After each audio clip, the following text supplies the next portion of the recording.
গল্প বলি এসো। আজ আশাপূর্ণা দেবীর আরো একটি ছোট গল্প নিয়ে এসেছি। গল্পের নাম বেশ ছিলাম। গল্পগুলো শুনতে তোমাদের ভালো লাগছে কিনা সেটা বুঝতে পারবো যদি অন্তত একটা লাইক তোমরা দিয়ে দাও, কমেন্টেও জানাতে পারো। তাহলে আমার ভালো লাগবে যদি তোমাদের শুনতে ভালো লাগে। যারা এখনো পর্যন্ত আমার চ্যানেলটি সাবস্ক্রাইব করোনি, নতুন, তারা অনুগ্রহ করে সাবস্ক্রাইব করে আমার পাশে থাকো। আর যারা সাবস্ক্রাইব করেছো তাদের জন্য আমার অনেক শুভেচ্ছা ও ভালোবাসা রইল। শুনতে থাকো। বেশ ছিলাম। বেশ ছিলাম, কপালে সইল না। ফ্ল্যাট সিস্টেমের কল্যাণে গৃহস্থ ভদ্রলোক বাঁচিয়াছে। পরিবার লইয়া কলিকাতায় বাস করা এখন আর তেমন ব্যয়সাধ্য ব্যাপার নহে। 10 টাকা 12 টাকা মাসিক ভাড়া দিতে পারিলেই মাথা গুজিবার আশ্রয় মিলে। মেষের ভাত খাইয়া শরীর পাত করিতে হয় না। স্ত্রী পুত্র দেশে পড়িয়া 12 মাস ম্যালেরিয়ায় ভোগে না। আর কথার মধ্যে প্রধান কথা, দিনের পর দিন বিরহ যন্ত্রণা ভোগ করিতে হয় না। অনেক ভাবিয়া চিন্তিয়া 11 টাকা 8 আনা, যার মধ্যে 1.5 টাকা লাইটের জন্য বেশি দিতে হয়, সেই ভাড়ায় লেনের এই বাসায় উঠিয়া আসিয়াছি দেশের বাড়িতে চাবি দিয়া। খোলার ঘর নয়, যে মর্যাদার হানি হইবে। কালি ফিরানো দেওয়াল, রং লাগানো জানালা, খাসা সিমেন্ট করা মেঝে, ছাদ করগেটের বটে, কিন্তু এমন কৌশল করিয়া সামনের আলসে গাঁথা যে বাহির হইতে বুঝিবার উপায় নাই। ইলেকট্রিক লাইট পর্যন্ত রহিয়াছে, আর চাই কি? গৃহিণী বলেন, লণ্ঠন মোছার কাজ গিয়াছে না বেচেছি, হাড় জুড়িয়েছে। দেওয়ালে হাত দিলেই আলো, সোনার দেশ। খোলা উঠানে দাঁড়াইয়া স্নান করিতে হয়, কল পায়খানা এক। তা হোক, সে তো ভিতরের কথা। এই যে আমার পাশের ঘরের গোবর্ধনের স্ত্রী সারাদিন হাড় ভাঙা খাটুনি খাটে, জুতা সেলাই, চণ্ডীপাঠ কিছুই বাদ যায় না। কিন্তু সন্ধ্যাবেলা স্বামী বাড়ি আসিলে যখন চওড়া পাড় স্কার্ট শাড়ি পরিয়া ভেলভেটের স্যান্ডেল পায়ে দিয়া বেড়াইতে বাহির হয়, তখন কে বলিবে সে জজবাবুর পুত্রবধূ হইতে কিছু খাটো? গোবর্ধনের চাকরি নাই, সে নাকি 4-5টা টিউশনি করিয়া খায়, কিন্তু এ বিলাসটুকু তার না করিলেই নয়। হাঁপাইতে হাঁপাইতে আসিয়া 1 পেয়ালা চা ও 2খানা রুটি খাইয়া বেড়াইতে বাহির হয়, আবার ফিরিয়াই ছোটে আপন ধান্দায়। তা হোক, তবু তো আছে ভালো, বউ লইয়া বেড়াইবার বয়স আর নাই। তাকাইয়া তাকাইয়া ভাবি, আহা, সোনার কাল হেলাই হারাইয়াছি। আজও গোবর্ধন নিত্যকার মতো বেড়াইতে বাহির হইয়াছে। তাহার শিশুপুত্র গোবিন্দ চিৎকার করিয়া কান্না শুরু করিয়াছে, সে আর থামে না। বিরক্ত হইয়া বলিলাম, দেখো তো গা, ব্যাপারটা কি? ওরা ছেলেটাকে নিয়ে যায়নি কেন? গৃহিণী মুখ বাঁকাইয়া কহিলেন, নিয়ে আবার কবে যায়, রোজই তো পড়ে থাকে। কই, কাঁদে না তো কোনোদিন? ওই যে ও ঘরের তারিণী বাবুর মেয়ে বিমলা রাখে। তাহলে আজ? কি জানি বাবু, দেখি। জ্বালালে বাবা, গলা তো নয় ছেলের, যেন ঢাকের বাজনা। বোধ হয় বাহিরে গিয়া গৃহিণী কিছু প্রশ্ন করিয়া থাকিবেন। তারিণীবাবুর স্ত্রীর কণ্ঠস্বর ঝঙ্কৃত হইয়া উঠিল। কেন গা, আমার মেয়ে তো কারুর ছেলে নেওয়া চাকরানি নয় যে উনি বরের হাত ধরে হাওয়া খেতে বেরুবেন আর ও নিত্য ছেলে আগলাবে। খবরদার বলছি বিমলি, ছেলে যদি ছুবি, তোরই একদিন কি আমারই একদিন। বুড়ো হাতি মাগি যত ধিঙ্গি হচ্ছেন, আদিক্ষেতায় যেন গলে পড়ছেন। দিনরাত্রির বৌদি বৌদি, ভারী আমার সাতকালের বৌদি রে। বলি, অত কিসের? ফের যদি কথায় ছেদ পড়িল। ছেলেটার তীব্র স্বর সপ্তগ্রাম ভেদ করিয়া সহসা এমন উদ্দণ্ড হইয়া উঠিল, আশঙ্কা হইল গড়াইয়া উঠানে পড়িয়া আছে। উঠিতেই হইল। উকি মারিয়া দেখি সন্দেহ অমূলক নয়। রাগ করিয়া গড়াইতে গড়াইতে ছেলেটা বোধ করি ইচ্ছা করিয়াই উঠানে পড়িয়াছে। মদীয় গৃহিণী তাহাকে তুলিবার ব্যর্থ চেষ্টা করিতে হিমশিম খাইতেছেন। কিন্তু ছেলেটার যে সেরূপ ইচ্ছা বিন্দুমাত্রও আছে তাহা মনে হয় না। চারিখানি হাত ও পা ও একখানি মাত্র গলার সাহায্যে সে যেরূপ একটা ঘূর্ণি ঝড়ের সৃষ্টি করিয়াছে তাহাতে তাহাকে তারিফ না করিয়া থাকা যায় না। অদূরে সেই বিমলা নামধারিণী বুড়ো হাতি মাগিটি একটা খুঁটি ধরিয়া কাঠ হইয়া দাঁড়াইয়া আছে। তাহার মা মিথ্যা বলে নাই। ২০-২২ বছর বয়স তাহার নিশ্চয়ই হইবে। আজও বিবাহ হয় নাই এবং চেহারা দেখিলে হইবে বলিয়াও বিশ্বাস করাই শক্ত। কিসের প্রেরণায় যে মায়ের গালি খাইয়াও সে স্বেচ্ছায় ছেলেটাকে বহিয়া বেড়াইবার ভার লয় কে জানে। বাড়িতে আরো যে কয় ঘর বাসিন্দা ছিলেন সকলেই ঘর ছাড়িয়া বাহির হইয়া আসিয়াছিলেন। তাহাদের সম্মিলিত আলোচনা যখন তুমুল আন্দোলনে পর্যবসিত হইয়াছে, রঙ্গস্থলে আসামী যুগল দর্শন দিল। গোবর্ধনকে কিন্তু আদর্শ প্রেমিক বলিয়া মনে হইল না। এতগুলি উদ্যত বজ্রের নিচে অনায়াসে প্রেয়সীকে আগাইয়া দিয়া ফর্সা জামাটা তারের উপর মেলিয়া আধময়লা একটা কোট গেঞ্জির উপর চাপাইয়া বাহির হইয়া গেল নিঃশব্দে নিশ্চিন্তে। সকলেই দেখিলাম তারিণী গৃহিণীর পক্ষে। সত্যই তো বাপু, ৮ টাকা ভাড়া দিয়া একখানি মাত্র ঘরে যাহাকে থাকিতে হয় আর ২ টাকা দিয়া একটু রান্নাঘর পর্যন্ত লইবার ক্ষমতা নাই, তাহার আবার এত শখ কিসের? হাওয়া খাইবেন? সাহেব বিবি নাকি? কথাটা বলিলেন উঠানের ওপারের ঘরের মোটা গিন্নি। গলা চিনি, দেখিতে পাইলাম না।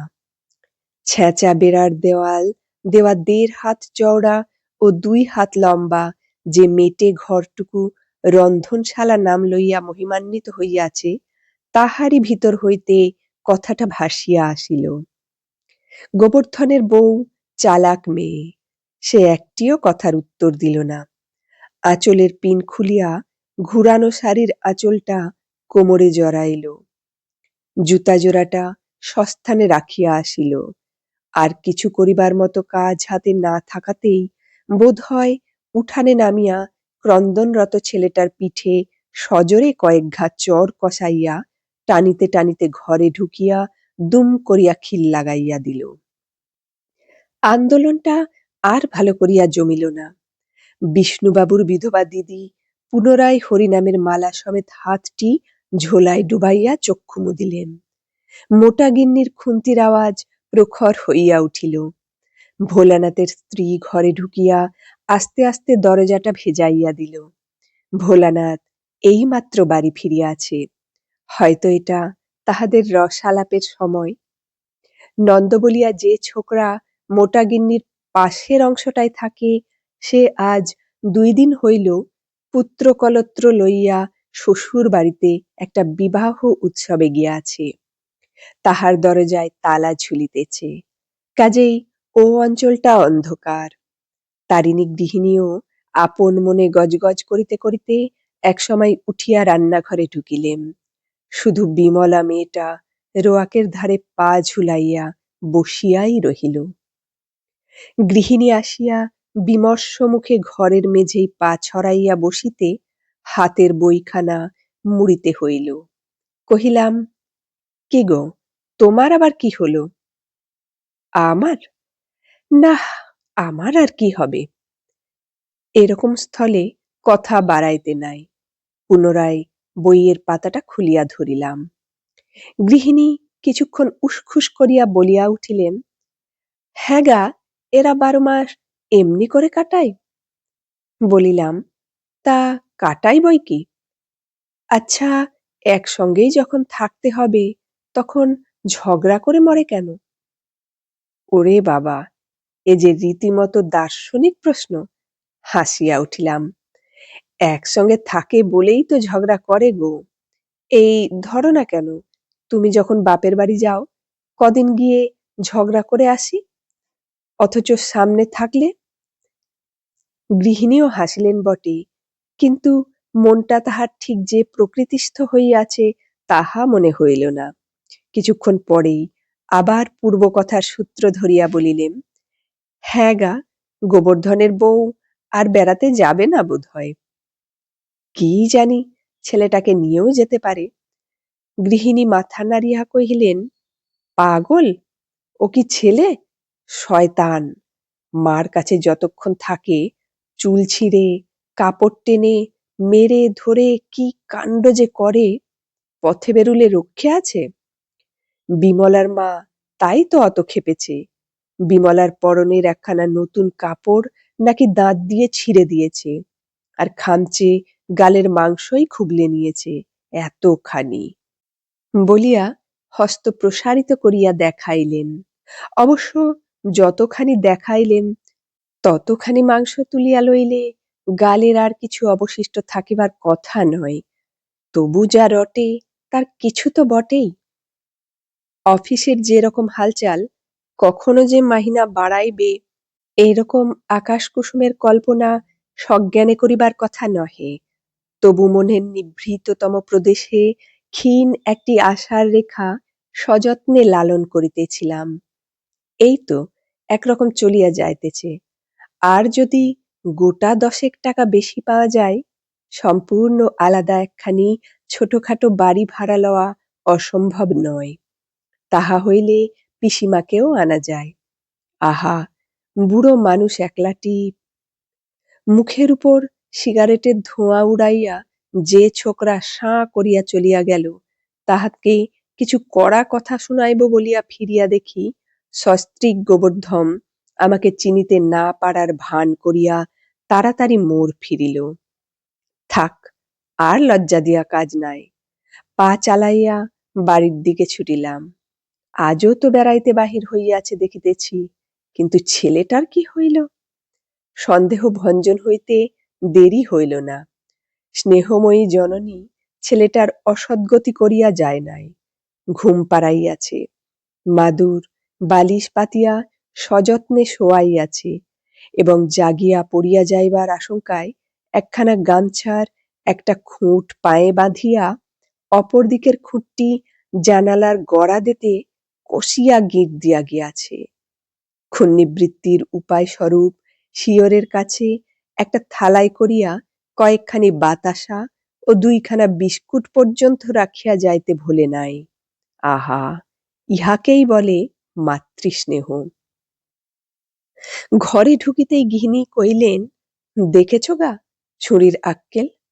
ঘুমন্ত ছেলেটার ঠ্যাঙে দড়ি দিয়ে ফেলে রেখে গেছে। 60 কেন বাপু? দুদিন বেড়াতে না গেলে কি সংসার রসাতলে যাবে? আর কদিন বা বেড়াবি? এই তো 2দিন পরে আবার একটা হবে। চমকিয়া বলিলাম, তাই নাকি? চমকানিটা এমন সুস্পষ্ট যে গৃহিণীর চোখ এড়াইল না। বলিলেন, ও মা, তা আকাশ থেকে পড়ছো কেন? এই তো হবার বয়স। এই বছর আর বছর হবে বই কি, যে সময়ে যা। তা সত্য, যে সময়ে যা হইবে বই কি। অপ্রতিভ হইয়া গেলাম। গৃহিণীকে কিন্তু চিন্তিত দেখিলাম। কহিলেন, বাপ মা তো নেই বলে, এখানে যে হবে একখানা তো ঘর। বুঝিলাম সব একাকার হইবার আশঙ্কায় ভদ্রমহিলা এখনই শঙ্কিত হইয়া উঠিয়াছেন।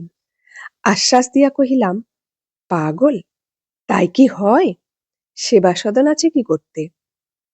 সেবা সদনের বিশদ বর্ণনা করিয়া বুঝাইয়া দিবার পর গৃহিণী চুপ করিলেন বটে, কিন্তু মুখে হাসি ফুটিল না। গম্ভীর হইয়া কহিলেন, কি জানি বাবু, ওসব ম্লেচ্ছপনা 7 জন্মে দেখিওনি, শুনিওনি। হিঁদুর ঘরের মেয়ে হয়ে হাসপাতালে? ছি! ছিটা এত সবেগে এবং সতেজে বাহির হইয়া আসিল যে প্রতিবাদ করিবার পথ রহিল না। হতচ্ছাড়া দেশ বলিয়া চলিয়া গেলেন। কিছুদিন পূর্বে ইহারই মুখে সোনার দেশ সম্বন্ধে মন্তব্য শুনিয়াছি। যাই বলো বাবু, থাকতে হয় তো এখানেই জন্ম জন্ম থাকতে হয়। ইহকাল পরকাল দুকালের মঙ্গল। কালী, গঙ্গা, পাঠ, কেত্তন কি নেই। ওই মোটা গিন্নিদের সঙ্গে আজ গিয়েছিলাম পাঠ বাড়িতে। আহা, প্রাণ যেন জুড়িয়ে গেল। তোমাদের দেশে কি ছাই আছে? কিচ্ছু নেই, মুখ পোড়া দেশ। কয়দিন হলো বর্ষা নামিয়াছে, গৃহিণীর মুখেও মেঘ। কাপড় শুকাইবার জায়গা নাই, শোবার ঘরে কাপড় মেলিতে হয়। বিছানায় ঠেকিয়া কাঁচা কাপড়ের শুদ্ধতার আর কিছু বাকি থাকে না। বুড়ো বয়সে ম্লেচ্ছপনার দেশে আসিয়া জাত জন্ম যে আর কিছু থাকিবে না, মুখে চোখে সেই অনুযোগ সুস্পষ্ট হইয়া উঠিয়াছে। শুধু তাই নয়, বৃষ্টিতে উঠানের ড্রেন বুজিয়া জল থই থই করে, এবং সেই জল না মাড়াইয়া কলে যাইবার উপায় নাই। বুঝিতেছি মেষের ভাত আবার কপালে নাচিতেছে। নিজের দিকে চাহিয়া যে একটু ক্লেশবোধ না করিলাম তাহা নয়, গৃহিণীর হাতে পড়িয়া বেশ একটু চেকনায় ফিরিয়াছিল। তিনিও যে এই জন্যই কথাটা মুখে আনিতে পারিতেছেন না তাহা বুঝি, কিন্তু আমার শ্রী ফিরাইতে তাহার অবস্থা বিশ্রী হইয়া উঠিয়াছে। অবলা বঙ্গললনা কঠোর বিরহ জ্বালা অবলীলাক্রমে সহ্য করিয়া থাকে, কিন্তু সংসার জ্বালায় বেচারারা 2 দিনে শুকাইয়া ওঠে। বলিলাম, দেখো, বর্ষার সময়টা না হয় বাড়ি গিয়ে, শীত পড়লে আবার। গৃহিণী শুষ্ক মুখে কহিলেন, তাই কি আর হয়? সংসার পেতে বসা হয়েছে যখন। সংসারের মধ্যে তো ছেলেটা দেখি বৃষ্টির পানে তাকাইয়া ম্লান মুখে বসিয়া আছে। বলিলাম, কিরে নানু, মুখখানা শুকনো কেন রে? নানু মুখ না ফিরাইয়াই কহিল, না তো বাবা। মাথাটা নাড়িয়া দিয়া কহিলাম, বাড়ি যাবি নানু? ছেলেটার চোখ দিয়া ঝরঝর করিয়া কয় ফোঁটা জল গড়াইয়া পড়িল। পরদিন বাড়িওয়ালাকে নোটিশ দিলাম। আবার মেষের ভাত খাইতেছি।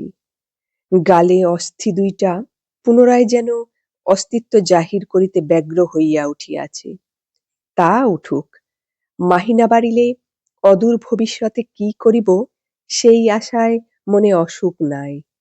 পুরানো বাসার সকলের সঙ্গেই প্রায়ই দেখা হয়। ওইটাই একমাত্র পথ। 2 বেলা আনাগোনা করিতে হয়। মোটা গিন্নি ও বিষ্ণুবাবুর বিধবা দিদি কলকণ্ঠে পথ সকচৌকিত করিয়া তেমনি পাঠ শুনিতে যান। গোবর্ধন ইস্ত্রি করা পাঞ্জাবি পরিয়া সস্ত্রী খাওয়া খাইতে বাহির হয়। ভোলানাথ বাজার করিয়া ফিরিবার পথে ফুলকপি ও গলদা চিংড়ির ঠোঙাটা উঁচু করিয়া ধরিয়া ডাকিয়া সকলের সঙ্গে কথা বলে।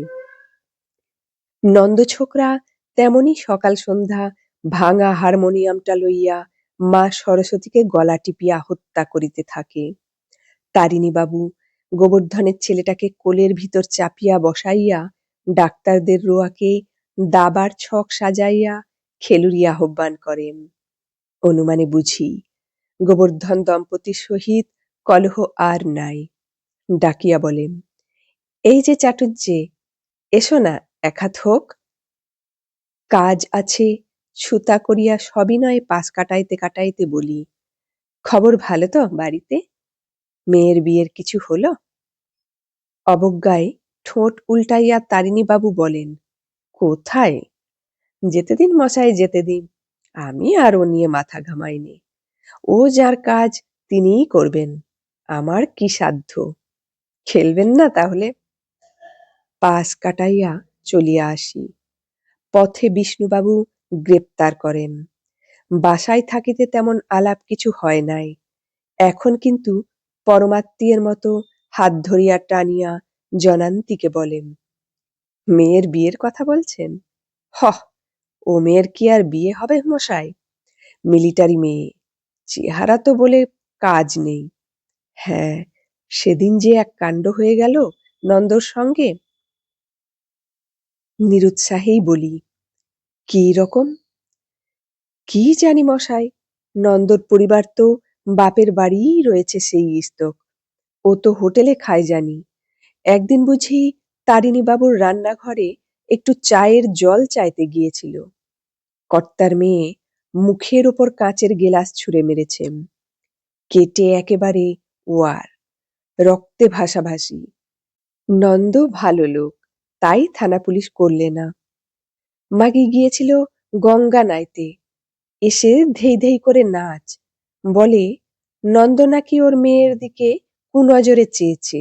হা হা হা। নন্দর পরিবারকে দেখেছেন তো আপনি? ছবির মতন চেহারা। সে যাবে ওই কালীর দোয়াতের দিকে নজর দিতে? রগর আর কি। চুপ করিয়া চাহিয়া থাকি, মুখে কথা জোগায় না। বিষ্ণুবাবু আবার বকবক করিতে থাকেন। আপনার পোর্শনটাই যে লোক এসে গেল এদিন। বেশ ছিলেন, আবার দুর্মতি হলো কেন বলুন তো? যাই বলুন, আপনার কিন্তু চেহারা খারাপ হয়ে গেছে। মেসের ভাত আর পরিবারের হাত অনেক তফাত। চলিতে চলিতে আমার ঘরখানা নজরে পড়ে। যাহারা আসিয়াছে শৌখিন বলিতে হইবে। জানালায় দরজায় জাপানি ছিটের পর্দা ঝুলাইয়াছে। সামনের সেই ১ হাত চওড়া রোয়াকটায় মোড়া পাতিয়া এক ভদ্রলোক খবরের কাগজ লইয়া বসিয়া আছেন। চাহিয়া চাহিয়া একটা নিঃশ্বাস পড়িল। সত্যিই তো, বেশ ছিলাম। এই তারিণী, নন্দ, বিষ্ণু, গোবর্ধন, কি আর মন্দ আছে? এতক্ষণ শুনছিলে আশাপূর্ণা দেবীর লেখা ছোট গল্প বেশ ছিলাম। আজ আসি, এরপর হাজির হব আরো একটি সুন্দর গল্প নিয়ে। কেমন লাগছে কমেন্টে জানাবে সবাই।